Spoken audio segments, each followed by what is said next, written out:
កម្ពុជាបដិសេធចោលចំពោះការចុះផ្សាយរបស់បណ្ដាញសារព័ត៌មានថៃ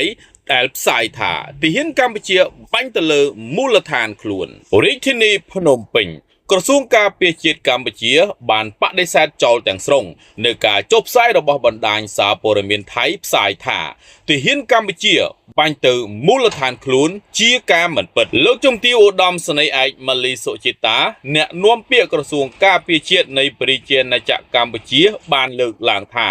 នៅថ្ងៃទី5ខែកុម្ភៈឆ្នាំ2026នេះមានបណ្ដាញសារព័ត៌មានថៃមួយចំនួនបានផ្សព្វផ្សាយថាបន្ទាន់កងកម្លាំងភូមិភាគទី2បានរកឃើញថាភាគីម្ខាងទៀតបានបាញ់គ្រាប់បែក40មីលីម៉ែត្រធ្លាក់នៅក្បែរមូលដ្ឋានទាហានផ្លានហ៊ីនពេតគុនអ្នកនាំពាក្យក្រសួងការពារជាតិនៃប្រជាណាចក្រកម្ពុជា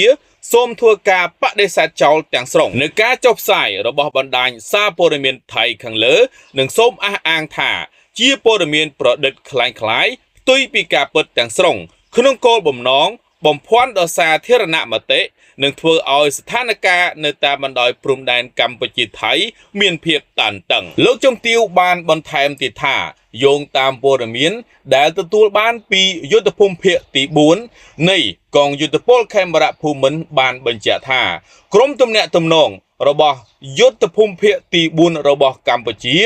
និងកងទ័ពភូមិភាគទី2របស់ថៃ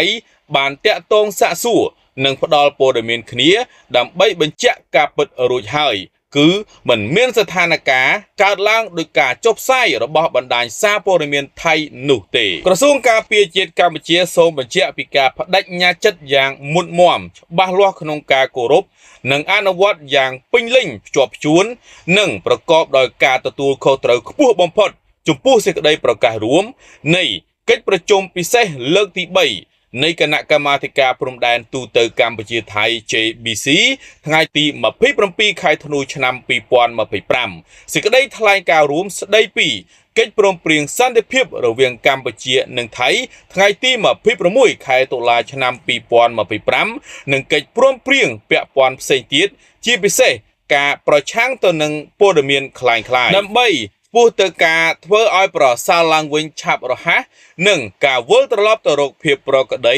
សន្តិភាពស្ថិរភាពនិងសុវត្ថិភាពយូរអង្វែងនៅតាមបណ្ដោយព្រំដែនជាមួយគ្នានេះក្រសួងការពារជាតិសូមអំពាវនាវដល់សាធារណជននិងអ្នកសារព័ត៌មានទាំងអស់សូមកុំចែករំលែកនៅព័ត៌មានคล้ายៗដែលបានផ្សព្វផ្សាយដោយសារព័ត៌មានថៃខាងលើ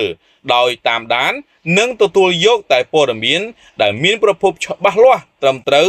និងជឿទុកចិត្តបានជាពិសេសការផ្ដល់ជូនព័ត៌មានដោយរាជរដ្ឋាភិបាលទំព័រផ្លូវការរបស់ថ្នាក់ដឹកនាំក្រសួងនិងអង្គភាពពាក់ព័ន្ធរបស់យើង